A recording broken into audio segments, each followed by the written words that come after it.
The crystal glasses clinked against fine china as Sarah Thompson, my sister, hosted another one of her elite family dinners. I sat quietly at the far end of the table, watching my brother-in-law Marcus, the self-proclaimed business genius, hold court with his usual audience of admirers. At 42, he wore his CEO status like a crown, each word dripping with the kind of confidence that only came from never having faced real failure. And that's how I closed the Anderson merger, he concluded, basking in the appreciative murmurs from our gathered family. Biggest deal of the quarter. Some people just understand business at a different level. His eyes flickered to me, lips curling into what my sister probably thought was a charming smile. I took another sip of wine, already knowing what was coming. These monthly family dinners had become Marcus's favorite stage for his particular brand of subtle cruelty. Speaking of business, he turned fully towards me now. Claire, how's that little, what do you call it, consulting thing of yours? It's going well, I replied evenly, noting how my sister Sarah straightened in her chair, eager for the show to begin. At 38, I learned that the best defense against Marcus's barbs was calm dignity. Still working from home, right? He chuckled, swirling his expensive bourbon. You know, when Sarah told me her sister was in business too, I expected something more professional. How can anyone take you seriously without even a proper office? My mother shifted uncomfortably but said nothing. Dad suddenly found his roasted vegetables fascinating. They'd long ago chosen their side in the family dynamic, and it wasn't mine. My clients seemed satisfied, I said, spearing a piece of perfectly cooked salmon. Marcus had insisted on catering from the city's most expensive restaurant, another chance to display his wealth. Clients? Marcus barked out of a laugh. Is that what we're calling the local coffee shops and boutiques now? You know, Claire, if you ever want real business advice. Actually, a deep voice cut through the dining room. Our client list is quite impressive. All heads turned to Richard Anderson. Yes, that Anderson, of the merger Marcus had just been bragging about. He'd been quietly observing from the other end of the table, where Marcus had seated him as the guest of honor. In fact, Anderson continued, setting down his fork, my daughter's company has been trying to get on her waiting list for months. Claire's firm is rather selective about who they take on. The silence that fell over the table was absolute. I could hear Sarah's sharp intake of breath, see Marcus's face transition from confidence to confusion. Your daughter's company, Marcus managed, his voice suddenly less certain. Megan Anderson, CEO of Horizon Tech. Richard smiled warmly in my direction. Claire's firm handled the Matthews Group acquisition last year. Brilliant strategy, by the way. When Megan told me who was behind it, I could hardly believe someone so young had orchestrated such a complex deal. But then, real talent doesn't need corner offices to prove itself, does it? I watched the color drain from Marcus's face as realization dawned. The Matthews acquisition had been the talk of the business world, a $400 million deal that had transformed the tech landscape, and I'd orchestrated it from my home office, the one he'd been mocking moments before. I had no idea, Marcus stammered, his earlier bravado evaporating. Obviously, I replied softly, allowing myself a small smile. More wine, anyone? Sarah's hand shook as she gripped her glass, her perfect hostess composure cracking. Our mother's mouth had fallen open slightly, and Dad was now staring at me as if seeing me for the first time. Claire, Marcus started, his tone shifting to something almost ingratiating. Why did you ever mention that I handle major corporate acquisitions, that my little consulting thing advises Fortune 500 companies? I set down my wine glass carefully. You never asked, Marcus. You were too busy telling everyone how successful you are. Richard Anderson chuckled. And speaking of success, Claire, I hope you'll consider taking Horizon Tech on as a client. Megan's been quite persistent about wanting to work with you. Of course, Marcus jumped in. Anything for family. I'm sure Claire would be happy to. I'm afraid my schedule is quite full, I interrupted smoothly. But Mr. Anderson, please tell Megan to have her team send over the proposal. I'll review it personally. Marcus's face flushed red. The Anderson merger he'd been bragging about minutes ago, his biggest deal of the quarter, was worth less than half of what I'd handled for Matthews. And now his direct line to Richard Anderson was watching me with obvious respect while barely acknowledging Marcus's presence. Claire, Sarah found her voice, though it trembled slightly, Why didn't you tell us? All these years. Tell you what, Sarah.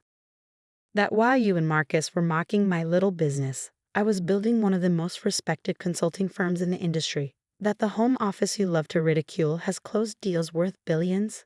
I dabbed my lips with the linen napkin. Would you have believed me? Or would you have just found new ways to diminish my success?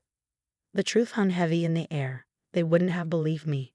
They'd been too invested in their narrative of Marcus as the family's business genius and me as the struggling younger sister who couldn't quite measure up. But your clothes. Sarah gestured weakly at my simple black dress. Your car, you live in that small house. Because I don't need to prove anything to anyone, I replied. Success speaks for itself. It doesn't need designer labels or luxury cars to be real. Richard Anderson nodded approvingly. That's precisely why your reputation in the industry is so sterling, Claire. No flash, all substance.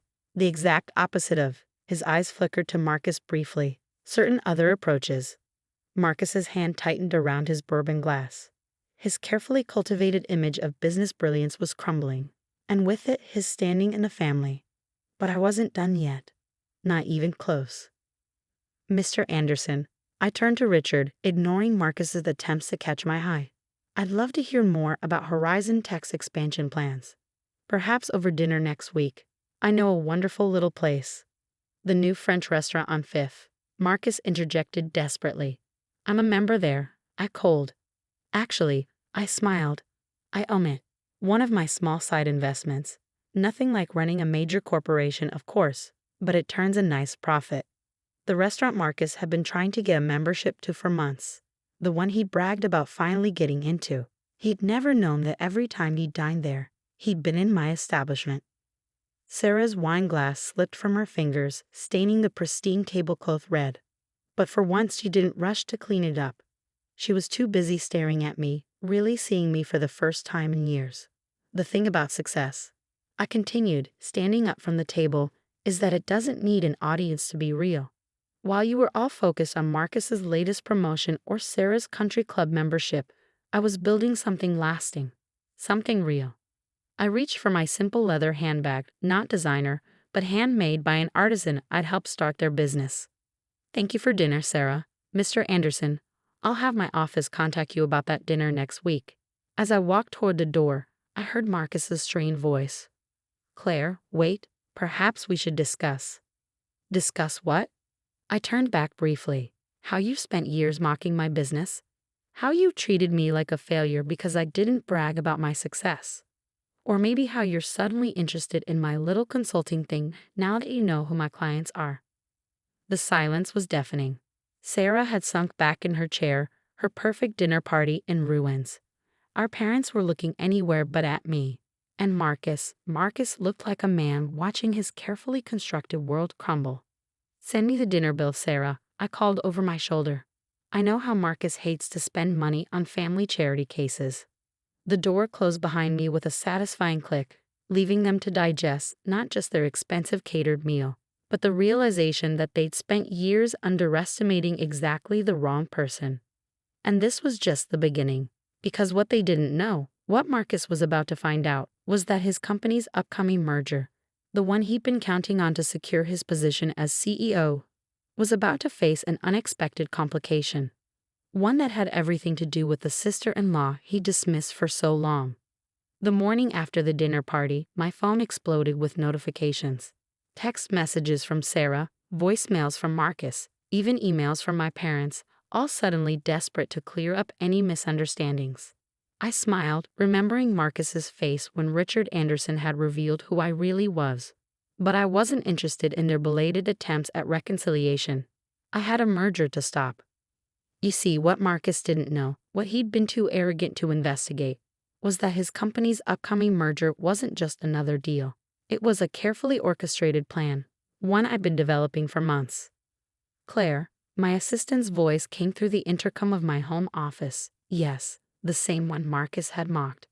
Mr. Anderson is on line 1. I picked up the phone, settling into my ergonomic chair. My little home office might not have impressed Marcus, but its technology rivaled any corporate headquarters. Richard, good morning. Claire, his warm voice filled the line. I must say, dinner last night was enlightening. Your brother-in-law seems to be having quite the morning. He's been trying to reach me since dawn. I could imagine. Marcus's entire career hinged on this merger, the one he thought would cement his position as CEO, the one he'd been bragging about at every family gathering for months. Has he figured it out yet? I asked, pulling up the merger documents on my triple monitors. Not yet, Richard chuckled, though he might want to take a closer look at who's been quietly buying shares in his company over the past 6 months. Ah, yes, the investment firm that had been accumulating a significant stake in Marcus's company, the one operating through a series of shell companies, the one that through a complex web of corporations belonged to me. Claire. Sarah's name flashed on my phone again. I declined the call. Your sister seems persistent, Richard observed. They all are, now that they know. I signed off on another document, watching as my ownership percentage ticked up another fraction. Amazing how success changes people's perspective. The next few days were a symphony of panic from Marcus's corner. He finally started digging into the merger details, probably hoping to impress me with his business acumen. Instead, he discovered something terrifying.